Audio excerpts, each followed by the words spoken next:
welcome to the ministry. I believe you are right. His Excellency the President, in his own wisdom and vision, and in line with the manifesto promise, that Ghana's aviation sector will see great infrastructural development, created this ministry to make sure we use that as a vehicle to achieve that. And like I said, the West African sub-region needs an aviation hub, and Ghana has placed itself strategically to make sure that we realize this. Now we are on course. As you are aware, the new terminal building, appropriately called T3, was started by the previous government. When we took over power in 2017, it was 23% done up. Work done was estimated at 23%. We've continued, and now we are almost 100%. And very soon it will be handed over to the Ghana Airports Company Limited, the agency responsible of managing the airports. And His Excellency the President will duly commission it at the appropriate time in October. Okay. Yes. And if we take the Kumasi Airport, like I said, or I've been saying, Kumasi Airport is long overdue as an international airport. Likewise, the Tamale airports. And government has also cut the sword. His Excellency did us the honor of cutting the sword just last week to commission, the sword cutting was done by His Excellency last week to commission start of work. And if you go there right now, you can see that there's a lot of activity going on at the airport, the phase 2 site. And this is going to cost 66,350 million euro. And stipulated time of completion is 24 months. We wish they could finish it earlier by employing more hands on deck to make sure we enjoy the airport's usage as quickly as possible.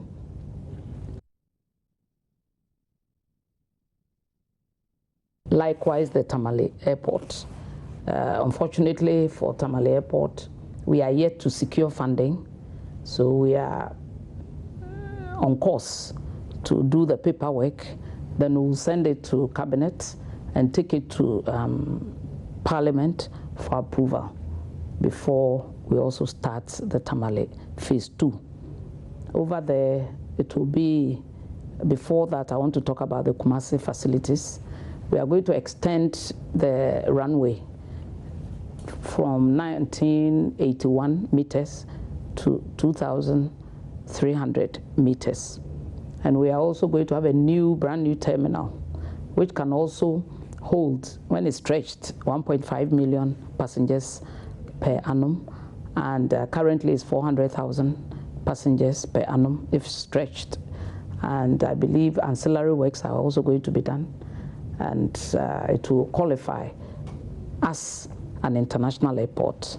And I'm in talks with the various airlines to help us achieve this goal by their tickets reading Kumasi, Accra, Paris, Kumasi, Accra, Abuja, Kumasi, Accra, Dubai, etc., etc. I'm still in talks with them, and I think favorably we'll have a good answer.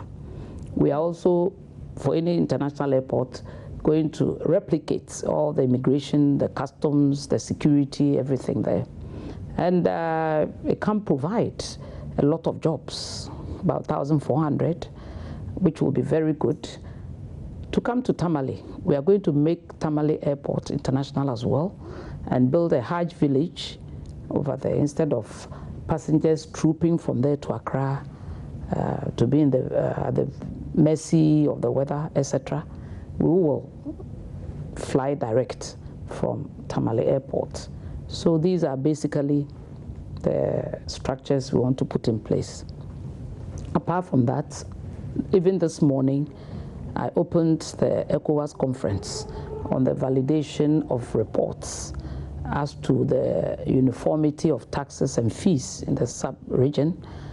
Some are quite high, and they then tend to be an incentive for travelers. We want to open up the skies as well, and then also most important of all, have a maintenance, repair and overhaul project in the sub-region. And like I said, Ghana is well poised to host this. This will bring in huge infrastructure as well as great economy to improve our economy as well. So I believe we also have to boost tourism vis-a-vis the fire aviation, because last year we had 1.2 million passengers coming. They were all tourists, the rest were investors and Ghanaians who travel. So I believe the sky is the limit. We need to deepen the infrastructure, provide more infrastructure for visitors and passengers to use. We are also thinking of having airstrips and helipads to make sure that when people touch down in Accra, they can just hire or be a passenger on board some of these to visit our various regions and tourist locations. Okay, so we talk of the Terminal 3 that has come on board. We have the Phase 2 of Kumasi. What plans are we actually putting in place to ensure that we maximize the use of these facilities in terms of attracting more passengers? Are we looking at maybe starting some chartered flights, among other things? We have, to answer that, I set up an inter-sectoral group or committee. It's between us, the Ministry of Aviation and the Ministry of Tourism. They were charged to bring on board some of these proposals. They have done the charter, and we are going to study, send it to Cabinet and adopt. It is true, yes. Because if you look at the world map, between us and Brazil, or the South American states, it's like 5 hours, 4 hours. If you are going there right now to Colombia or Mexico, you will spend at least 24, 27 hours. And I believe we need to do a rapprochement between the two continents to make sure, especially from Ghana to there and South Africa to there. It's very, very short. We need to promote that. I've also had visits from the ambassadors who are also thinking about similar charter flights. So we are on course on that as well. Okay. Now, when you mentioned the Kumasi terminal, you indicated that you want to make it a place of origin. That was from your speech on the sword curtain. Does it also mean that we are looking to have a time when international flights can actually land and take off from these areas? It will depend on the aircraft. The very big ones like Emirates and BA might find it difficult landing. The airport cannot contain that big aircraft. But for the 737 series, it can. And some of them fly as long as 5 hours, 6 hours. So we can do that. Yeah, to fly to maybe Rwanda or fly to Portugal. TAP Portugal uses a similar aircraft, and I believe it will be possible. Yeah. Okay, so that means they will take off from Kumasi. Yes, sure. You know, Tamale can also serve the Sahelian region. You know, there is still a problem with intra-African connectivity. We need to promote that, and the regional airports can serve as hubs for some of these airlines. Like somebody can set up an airline and have Kumasi as the base. So the aircraft will fly from Kumasi straight to wherever it is designated to fly to. And it's a possibility. That makes it very exciting for the airline industry. And I'll use this medium to appeal to our businessmen and women entrepreneurs to make sure that they take advantage of the conducive atmosphere. You know, the government reduced or abolished, not reduced even, abolished 17.5% of VAT. And that should be a great incentive to our local airline operators to take advantage of. And Baby Jet Airlines, I'm sure, will be coming on board soon. There is Unity Air, they are also working. And then the famous home-based carrier is also coming on board. So it's exciting. I know about 1 or 2, 3 who are also considering coming.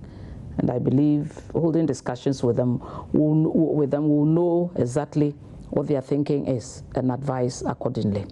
Okay. Now, you mentioned quite a number of stuff here, but I want to get into it. Now, we talk of the incentives. One of the incentives has been the spare parts. Recently, we noticed you were interacting with the airlines to have this, to check it and have it reduced. How far have you come with that particular initiative?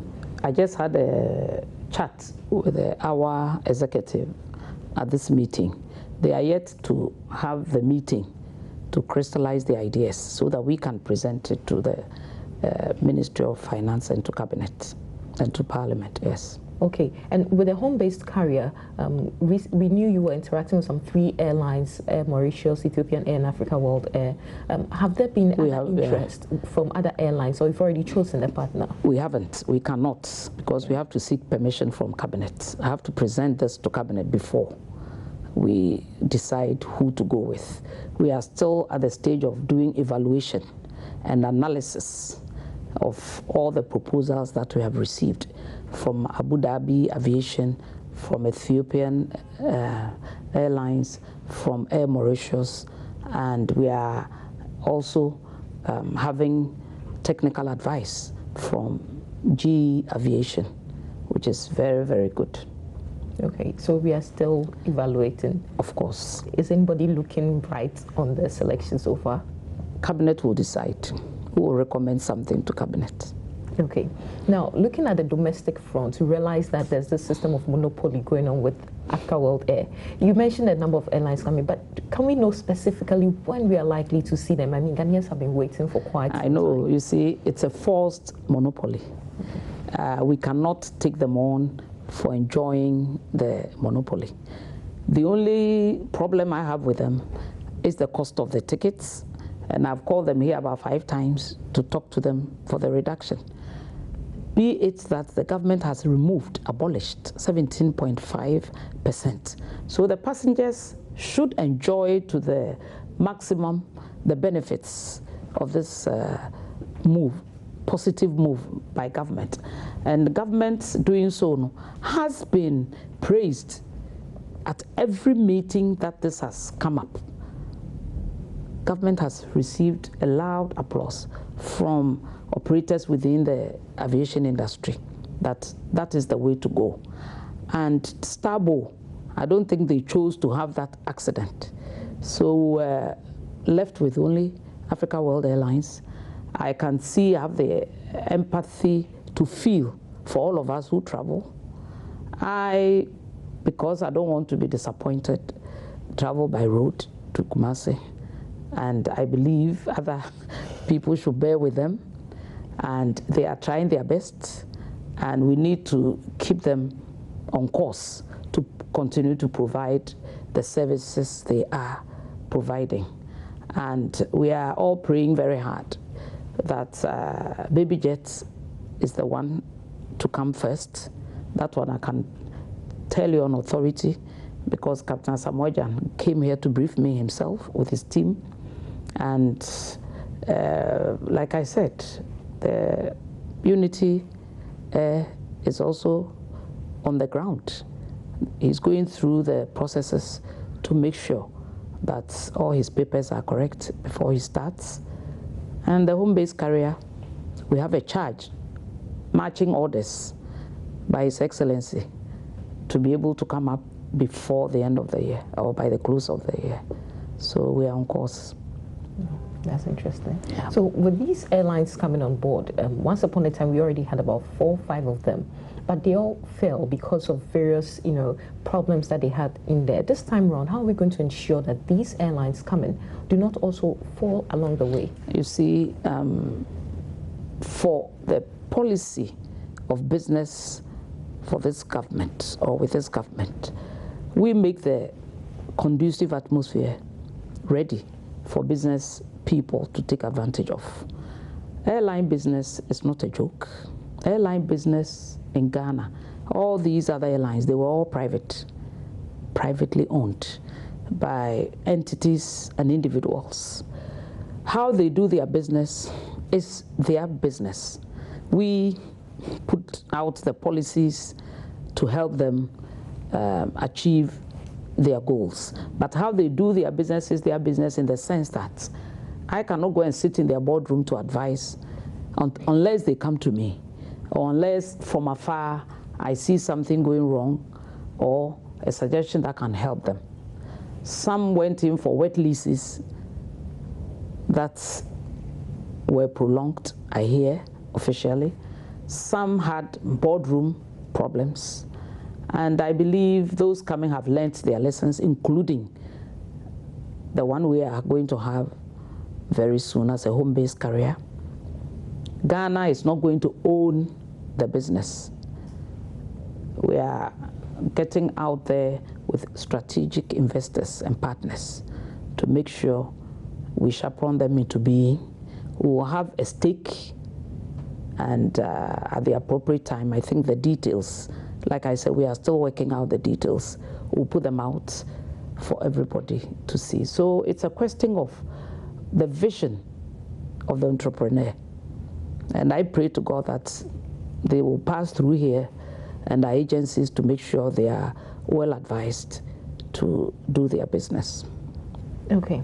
Now, we also, still on the domestic front, we realized that there was this incident with Africa World and a disabled person. Looking at the provisions on the Ghana Civil Aviation page, because of the size of the aircraft, they were justified in a way. But if that be the case, does it mean that disabled persons here cannot fly? No, what they are will we fly. doing about it? They will fly is the retrofitting of the aircraft. Okay. This one doesn't have it. But I can tell you the subsequent ones will have. Yeah. Okay. So are we putting in place like rules to ensure that the subsequent ones? There needn't be rules. Okay. They will have. They will have. Okay. So basically, overall, since you took over, since you started this particular administration, the aviation industry, what has this growth been like for the sector? I believe it's been phenomenal. But for the Starboy incident, we're building up the domestic passenger throughput to a level. But now, with that incident, our is only in the air for 4.5 hours, which is very low. It could go up to 7 hours, you know. But short distances and turn around, etc., they do only 4.5. Those days that we had about 5, everybody had a lot to carry. So I believe we will grow the domestic passenger throughput, and also when we finish these airports like Tamale and Kumasi to augment KIA, we would have grown the passenger throughput also for international, because these are the domestic airlines are the ones we are going to use to transport everybody from the regions to transit in Accra or be in Accra. So it's a huge responsibility, and I believe we are ready to face the challenge. All the stakeholders within the aviation sector will get together to make sure we grow the passenger throughput to bring in more business into the aviation sector. And it also boils down to the maintenance and how we handle ourselves at our new premises, for instance. You know, at the end of the day, passengers want to travel in comfort and in dignity. So everything that will add comfort to their experience will be done to make sure Ghana becomes the preferred country of choice and the airport the preferred hub for the sub-region. Okay, and recently IATA was also calling for the ratification of the Cape Town Convention. How are we making any steps towards having this done? Yes, I think the Cape Town Convention is a must, like the ICAO Convention that dates back to 1944. We have the Yamoussoukro decision, we call it the YD, and now we have the SATAM, the Single African Air Transport. It's all to aid intra-African trade, travel, and business in general. And I believe now, I think we are not doing badly. You know, we have Rwanda, for instance, flying through Abuja to Accra. It's a new aircraft, for instance. We have Ethiopia Airlines. They've put a new aircraft on this route, Accra Addis. South Africa Airways has put a new aircraft on the Washington route as well as the Accra route. And I believe Egypt Air Maroc, and other airlines also follow suit. And travel within Africa will become easier for us.